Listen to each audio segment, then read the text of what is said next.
Okay, so hello everyone, it's day 27 of this book, Rich Dad Poor Dad. Today we are going to start our chapter number 5. And then the name of the chapter is The Rich Invent Money. So we are going to talk about and learn about like how rich invents their money instead of they work for money. Okay, so we do this kind of things in this video. Okay, so let's do this. Often in the real world, it's not the smart who get ahead, but the bold. Last night, I took a break from writing and watched a TV program on the history of a young man named Alexander Graham Bell. Bell had just patented his telephone and was having a growing pains because the demand for his new invention was so strong. Needing a bigger company, he then went to Giant at that time, West Union, West Union, and asked them if they would buy his patent and his tiny company. He wanted 100,000 of the whole package. The president of Western Union scoffed. Western Union scoffed at him and turned him down, and saying the price was ridiculous. The rest is history. A multi-billion dollar industry emerged, and AT&T was born. Alexander Graham Bell something the TV and TV called television has have born. The evening news one came on the right after the story of Alexander Graham Bell. On the news was a storm of another downsizing at a local company. The workers were angry and complained that the company ownership was unfair.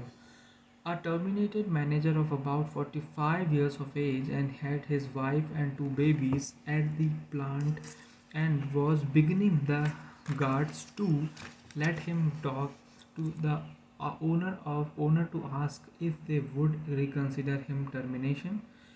He had just bought a house and was afraid of losing it. The camera focused on his pledging for all the world to see. Needless to say, it held my attention. It held my attention.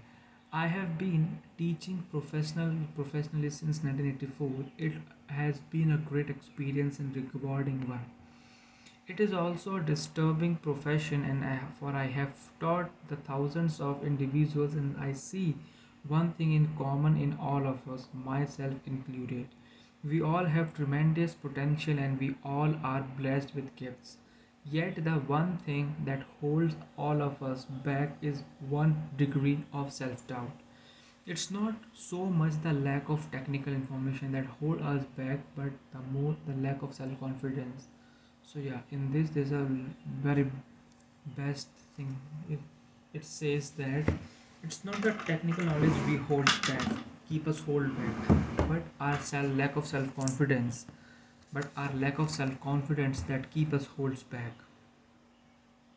It's not so much lack of technical information in that hold back, but the lack of self confidence. Some are more affected than others. Once we leave school, most of us know that it's not so much a matter of college degree or a good grade that count. In the real world outside of academics, something more than just grades are required. I have heard it called many things: guts, chupas, balls, audacity, bravada,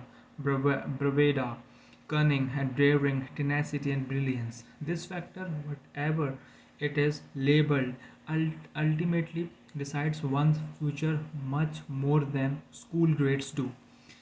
Inside each of us, in one of the three these brave, brilliant, and daring characters, there is also the flip side of that character. People who could get down on her knees and beg if necessary. After a year in Vietnam as a Marine Corps pilot, I got to know both of these characters inside of me intimately. One is not better than another. Yet as a teacher, I recognized that it was excessive fears and self-doubt that were the greatest dictator of personal geniuses.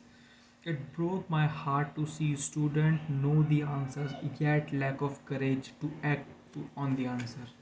Often in the real world, it's not the smart who get ahead, but the bold.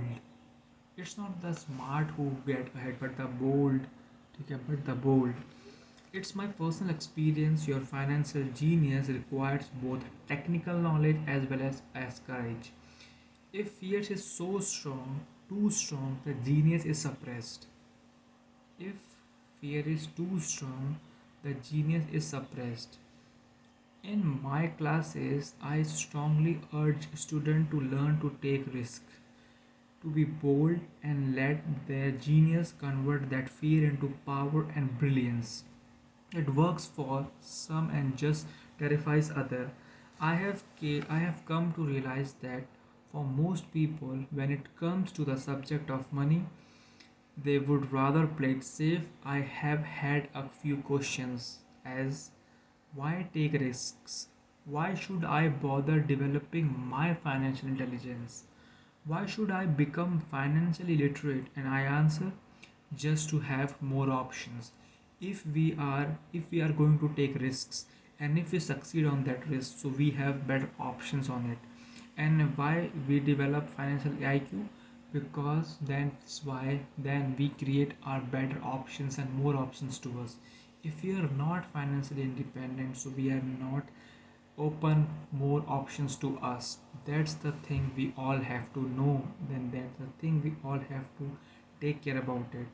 There are huge chances ahead in the coming years. There will be more people just like the young inventor Alexander Graham Bell. There will be 100 people like Bill Gates and hugely successful companies like Microsoft created every year all over the world, and there are also will be many more bankrupts, layoffs, and downsizing. So why bother developing your financial IQ? No one can answer that but you. Why do you develop your financial IQ?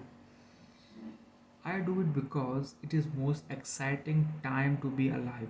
I rather be welcoming change than degrading. Timeless, rich, dad, wisdom, opportunity. The list of entrepreneurs' success story continue to grow, and names like Jobs, Jeff Bezos, Zuckerberg, Steve Jobs, Mark Zuckerberg, Jeff Bezos, Elon Musk, Branson. I think ये Branson जो है ना ये Branson है ये ही is also billionaire and इसकी is the company name and its his company name is kind of like what we say that Virgin something name name of this company Gates Brain are recognized around the world. Hot startups like Coinbase and other rage fueled by technology in the land of opportunities and global economy. Change. I rather be excited about making millions than worrying about not getting a raise. I rather be about making millions rather worrying about not getting a raise. This period we are in now is a most exciting time.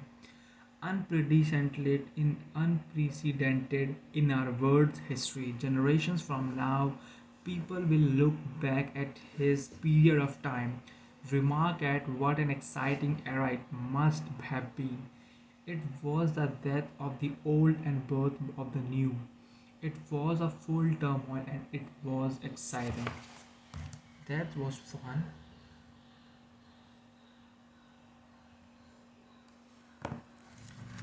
So, why bother developing your financial IQ? Because if you do, you will prosper greatly. And if you don't, this period of time will be a frightening one. It will be a time of watching some people move boldly forward while others cling to worn out their life preservance.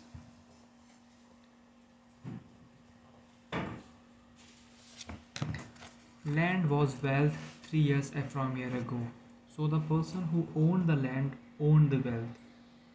The person who owned the land owned the wealth.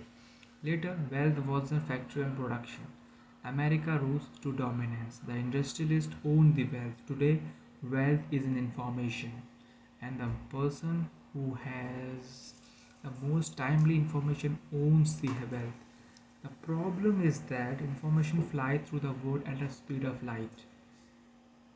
The new wealth cannot be contained by boundaries and borders as land and factories are. The changes will be faster and more dramatic. There will be a dramatic increase in the number of new millionaires and multi-millionaires or billionaires. There also will be those who left behind. If I found so many people struggling today, often working harder simply because they cling to old ideas. They want things to be the way they were and they resist changes. I know people who are losing their job or their homes and they blame technology or the economy of their boss. Sadly, they fail to realize that they might be the problem. Old ideas are the brighter liabilities. It is a liability simply because they fail to realize that will that idea or way of doing something is an asset yesterday and yesterday is gone.